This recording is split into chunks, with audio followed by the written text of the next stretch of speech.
definitively no. Listen to what he's saying about his thinking today.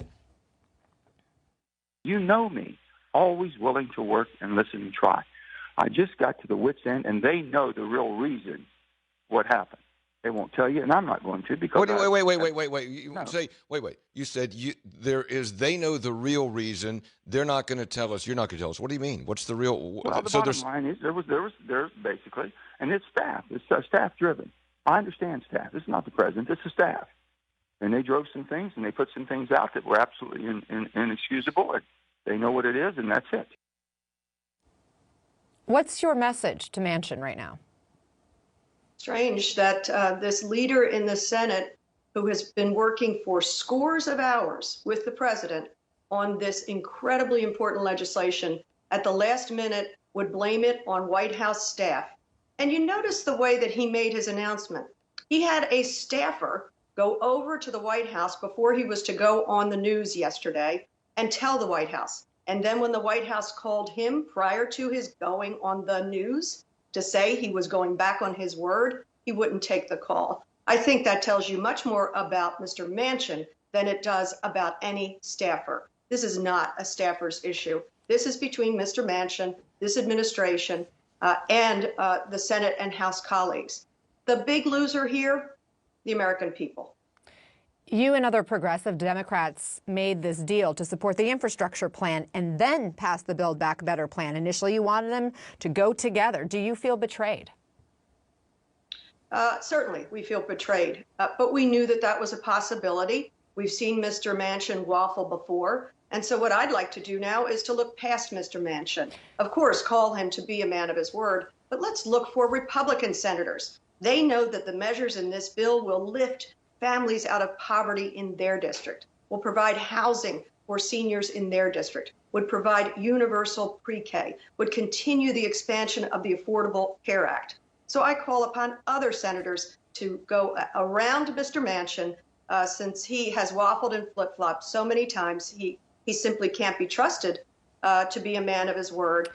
And let's get this thing done. Thank you, Mr. Schumer, for bringing it up. We're not giving up. I'm kind of speechless. That was the reaction from one Democratic senator to the news that fellow Democratic Senator Joe Manchin is declaring he's a no on the Build Back Better bill.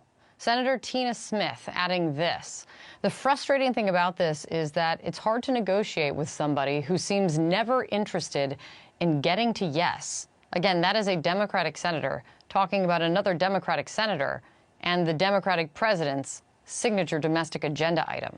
Let's go to Capitol Hill right now. CNN's Lauren Fox. She's standing by with much more. Lauren, what are you hearing from senators now? Well, there's certainly frustration, and not just from fellow senators, but also fellow House members. Remember, Kate, they already took a vote on the Build Back Better plan, and there are some moderates like Abigail Spanberger who tweeted yesterday she was frustrated with Manchin's position. These guys already walked the plank on legislation that largely they support, but may be tough in some areas to run for re-election on because of some of the tax provisions. So that is one of the key issues that remains right now. But obviously, we're just looking to see what pieces can be picked up. And Senator Manchin spoke just a short time ago on West Virginia radio to try to explain his position. And he made it clear, Kate, that this wasn't just one or two provisions that he was opposed to, but on a macro level. He had deep concerns about passing a bill this large at this time. And he said he never really was that close to getting tough in some areas to run for re-election on because of some of the tax provisions. So that is one of the key issues that remains right now. But obviously, we're just looking to see what pieces can be picked up. And Senator Manchin spoke just a short time ago on West Virginia radio to try to explain his position. And he made it clear, Kate, that this wasn't just one or two provisions that he was opposed to, but on a macro level. He had deep concerns about passing a bill this large at this time. And he said he never really was that close to getting a deal with the White House. Here's what he said. I'm not blaming anybody. I knew where they were, and I knew what they could and could not do. They just never realized it because they figure, surely to God we can move one person. Surely we can badger and beat one person up. Surely we can get enough protesters to make that person uncomfortable enough. They'll just say, okay, I'll vote for anything. Just quit. Well, guess what? I'm from West Virginia. I'm not from where they're from, and they can just beat the living crap out of people and think they'll be submissive. period. And for a lot of Democrats who are trying to read the tea leaves right now, whether or not this is the end of the negotiation or whether or not Manchin might be able to get to yes on something, clearly the senator from West Virginia deeply frustrated with his party, and many members of his party deeply frustrated with him. Kate? There's plenty of frustration to go around, it seems, at the end of the year. Thank you so much, Lauren. I really appreciate it. Great reporting. So almost immediately after Senator Manchin declared his opposition to the bill, Goldman Sachs cut its economic forecast for 2022, lowering expected GDP growth in the first quarter to 2%, down from 3% previously. And one thing driving all of this anxiety, inflation. CNN's Matt Egan here with me now. Matt, first, what should people make of this updated outlook from Goldman Sachs?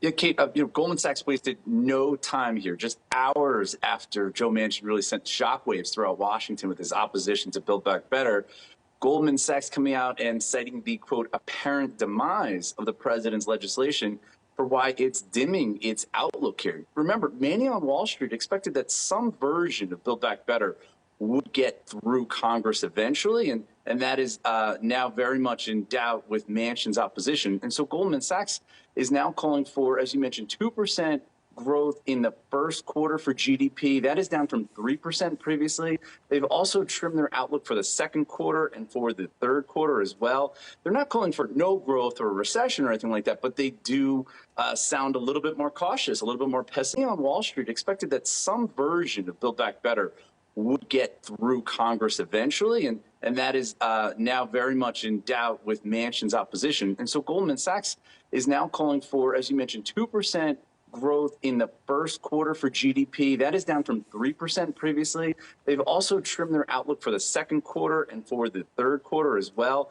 They're not calling for no growth or a recession or anything like that, but they do sound a little bit more cautious, a little bit more pessimistic because Build Back Better doesn't look like it's in the cards. Specifically, there's the fact that the beefed up child tax credit, that's going away. Remember that this was a provision that was sending hundreds of dollars each month for each kid to parents around the United States, and that is now going away. Also, Build Back Better was calling for more than $500 billion investment to fight the climate crisis.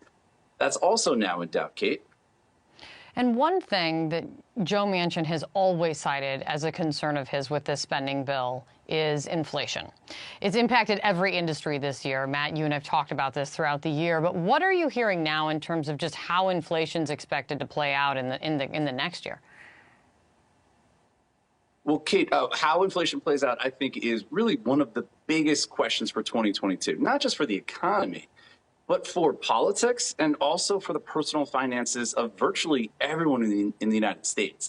Now, we do know that inflation is hot right now, and it's getting hotter. We've seen price gains accelerate in recent months.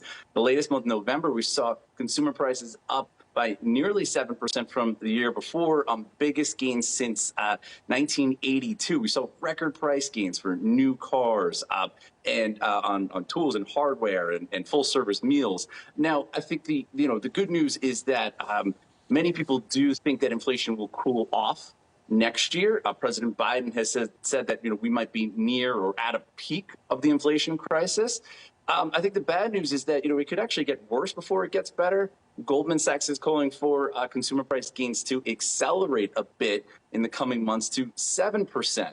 And then they think that it'll eventually cool off. A big wild card here is Omicron, where we're hearing about all of these different cases. What does that do to the worker shortage? What does that do to demand, to the supply chain issue? Kate, I do think we have to take these forecasts with a grain of salt because, very few people thought that inflation would be this hot for this long. And yet here we are.